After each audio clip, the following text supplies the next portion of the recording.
Hello everyone, मी Rohini Dhapse family ब्लॉगमध्ये तुमचं स्वागत करते। कसे आहात सर्वजण? मस्त मजेत ना?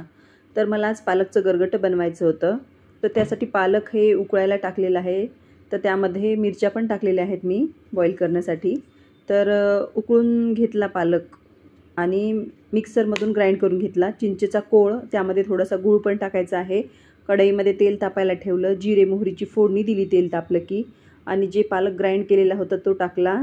चिंचेचा कोळ, गूळ मिक्स करून तो टाकला आणि थोडीशी चण्याची डाळ आणि शेंगदाणे पण भिजत घातले होते ते पण टाकले त्यामध्ये। आणि मस्त भाजीला थोडंसं 5 मिनिट उकळी येऊ दिली। आणि त्यानंतर मला मसाला खिचडी पण बनवायची होती। तर मसाला खिचडी म्हटल्यावर सगळा जर मसाला व्यवस्थित असेल, जास्त प्रमाणात टोमॅटो वगैरे असतील तरच खिचडीला चव येते। तर अशी भन्नाट एकदम मस्तपैकी माझी मसाला खिचडी झाली। आणि त्याचबरोबर मला साईड बाय साईड तूप पण बनवायचं होतं। आणि ते तूप कसं बनवायचं, एकाच भांड्यामध्ये मी तूप बनवते, ते पण विस्करच्या साहाय्याने बनवते। तर तुम्हाला सांगते कसं बनवायचं ते। तर रात्रभर जे आपला साईचा डब्बा असतो तो रात्रभर फ्रीजच्या बाहेर ठेवायचा।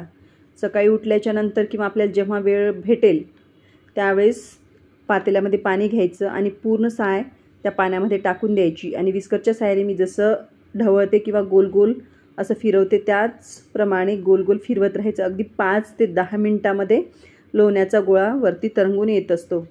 तर हे तुम्ही नक्की ट्राय करा।